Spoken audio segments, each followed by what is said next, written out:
Joe Biden did a sit-down interview with ABC News a couple days ago where he talked about a couple different issues. But today I want to talk about when he was asked by the interviewer about this whole defund the police and Black Lives Matter movement. And Joe Biden, sticking to his guns, doubled down on his position and says, I'm going to give even more money to the police. I know people are asking to cut the funding that we're giving to police departments and instead use that to fund social programs in communities. I don't care. And then he goes on to brag about how he's going to give even more money to the police than Donald Trump. So this is beyond parody to me at this point. While there is social unrest on a scale that surpasses what we saw during the 1960s and civil rights movement across the country, and these people are asking to hold the police accountable and to stop wasting all our money on an occupying force that is brutalizing us and fueling this mass incarceration crisis that we have in this country. And beyond just the demands of the activists asking to defund the police, we all see with our own eyes how out of control the police departments are. Every single police department in every single major city in this country has been on video, recorded multiple times, brutalizing peaceful protesters. So there's a systemic problem here. And you're not gonna fix it by just giving them more money and telling them to do more training. But here we are, the Democratic Party, allegedly the party of the people, telling the people go kick rocks because we're gonna do whatever we want to anyway, regardless if you approve of it. And there are several factors to consider as to why Joe Biden is taking this position. Of course, the Democratic Party and Joe Biden takes a bunch of money from police unions during their campaign, so they are very much beholden to them and they refuse to hold them accountable, and this has been true for a long time. So that's a factor. Also, Joe Biden is just a tough on crime politician. I don't know what to tell you. His entire career, he got his name working with segregationists to craft all these tough on crime laws, the Joe Biden crime bill, the 94 crime bill, fuel mass incarceration, fuel the drug war. And this is just Joe Biden. He's a racist who believes in law and order and cracking down on poor people and communities of color. But I think all of that could have been overridden if Joe Biden thought that this position of giving the police more money was untenable. If he thought that keeping this position would cost him the election, I genuinely believe Joe Biden would flip on this issue. He would flip on a dime if he thought him giving the police, promising to give the police more money would cost him the election. But since everybody has decided Orange Man bad, Trump bad, decided that regardless who the Democratic nominee is, they're going to vote for them. People were pledging their vote to Joe Biden back in May, back in June. I genuinely believe the reason why he is not backing down from this position is because he knows that people are going to vote for him regardless. Why do you think there are so many cities across the country right now where the city council and the mayors have caved to public pressure, caved to public demands, and decided to take massive cuts to the police department's budget and reallocate that to social programs?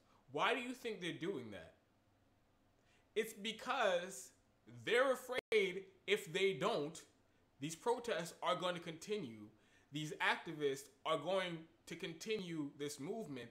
And when it comes time for their re-election, which in some cases is coming up soon, they know people aren't going to vote for them. They know they may legitimate challenge from activists promising to fulfill the wishes of their constituents.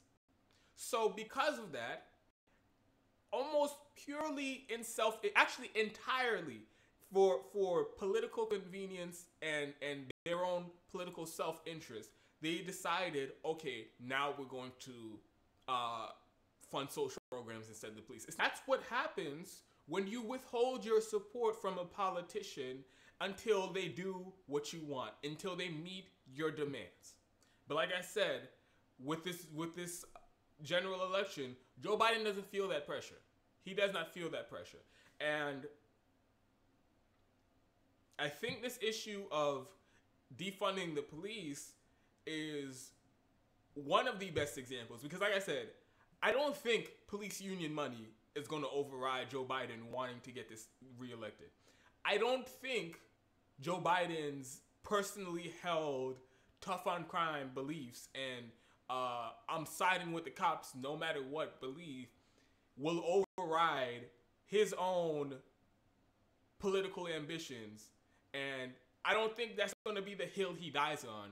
And I don't think he would lose this election just so he can stand up for the police. I don't think he would do it. But you can extrapolate that to other issues. What if people didn't pledge their vote? What if people said, I'm not voting for Joe Biden until he comes out and supports Medicare for all. I'm not supporting Joe Biden until he supports the living wage, actually fights for a living wage. I'm not voting for Joe Biden until he promises rent and debt cancellation until the end of this crisis, the economic crisis and the pandemic.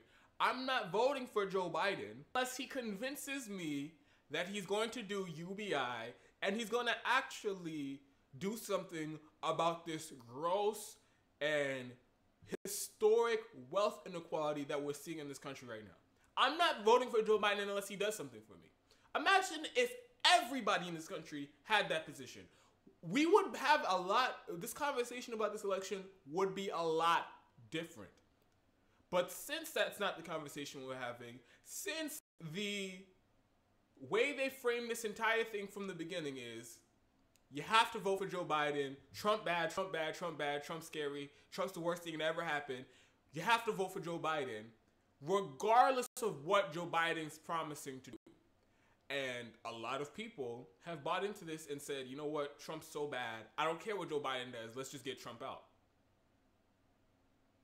Well, look where we are. Epicenter of a deadly global pandemic, at least 180,000 people dead. I know that number is multiple times higher. Same with the 5 million people who are infected. I know it's multiple times higher than that. Joe Biden's still promising not to give anybody help. Promising to veto Medicare for all. Over 100 million people in this country have no health insurance or can't afford to use their health insurance if they needed to.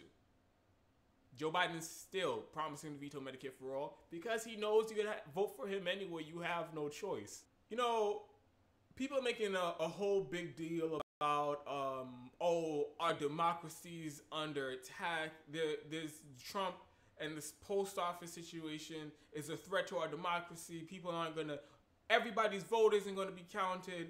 And this is going to be just a authoritarian fascist takeover. And this is the end of democracy in the United States. Democracy in the United States was over a while ago. When people have this idea that democracy just equals voting.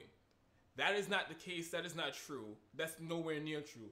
Democracy is when you have a government that represents the will of the people, that does the will of the people. We don't have that in this country. Regardless who you vote for, regardless who wins the election, corporate interests above all. So if no matter what you do, the politicians don't represent you, they don't represent the overwhelming majority of the American public, well, I hate to break it to you, that's not a democracy. Regardless who wins the election, who steals the election, who throws out ballots if there's election fraud, that's just icing on top of the cake. But the cake's already made. Democracy's already gone. And we're really just arguing, okay, which oligarch, which plutocrat, which authoritarian are we going to allow to rule the country? Because it's not like, oh, who's going to save democracy and who's going to be the end of democracy. Either way, democracy's done. And Joe Biden's absurd position to be against the overwhelming majority of the public on this very clear-cut issue is just a perfect example of that.